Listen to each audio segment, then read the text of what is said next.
15 ans.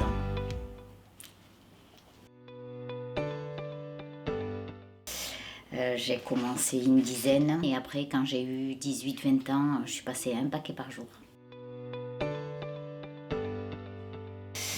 J'ai dû essayer d'arrêter de fumer 4 ou 5 fois.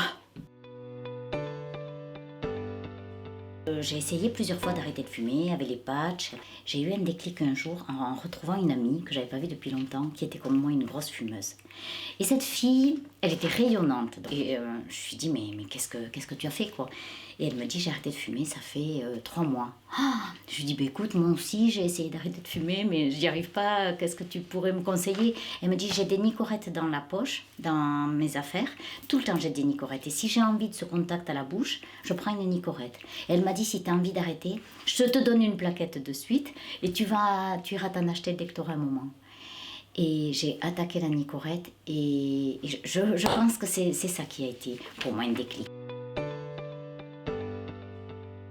J'ai arrêté de fumer définitivement, je n'ai plus retouché une cigarette depuis 15 ans.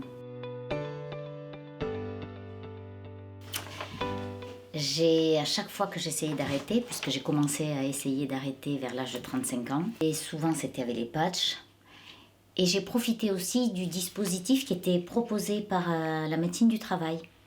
J'ai essayé parce que aussi ils nous incitaient là-dedans, et puis je trouvais bien d'avoir de l'aide. Donc j'ai essayé plusieurs fois avec les patchs, et puis au bout d'un moment, dans les soirées, tout ça, j'avais tellement envie que je décollais le patch et je fumais.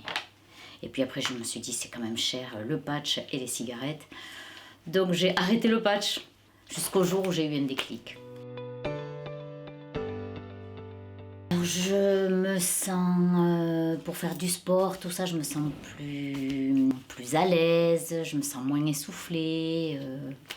En prenant de l'âge, au niveau de la peau, des cheveux, et puis le matin aussi, de ne pas se réveiller avec cette bouche pâteuse, on a l'impression qu'on a un cendrier dans la bouche. Enfin, ça devenait quand même assez dérangeant, quoi. Je suis fière de ne plus être dépendante du tabac.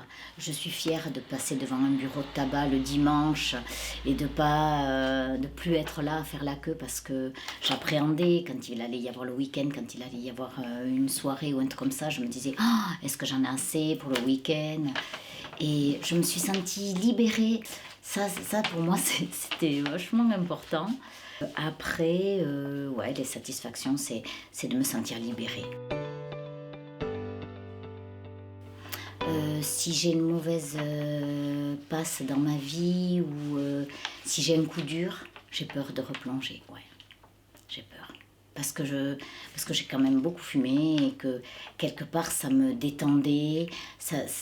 Sur le moment quand je fumais, j'avais l'impression que j'avais du plaisir quand même, quoi. J'aimais fumer. Alors je lui conseillerais d'essayer tous les petits moments où elle a envie de fumer, de faire quelque chose, de se trouver une passion. Si elle aime faire du sport, essayer d'aller marcher ou d'aller courir. Si elle aime faire de la peinture, qu'elle essaye de peindre au moment où elle a envie de fumer. Essayez, parce que ça dure pas longtemps en fait, cette envie de fumer. Donc essayez de faire autre chose. Se changer les idées, arrêter d'y penser, parce que sinon ça peut devenir obsessionnel. Donc, je pense que c'est important peut-être d'essayer de trouver une parade et puis de prendre soin de soi de nouveau, parce que le tabac, ça nous détruit, ça nous abîme. Je trouve que c'est important de reprendre soin de soi.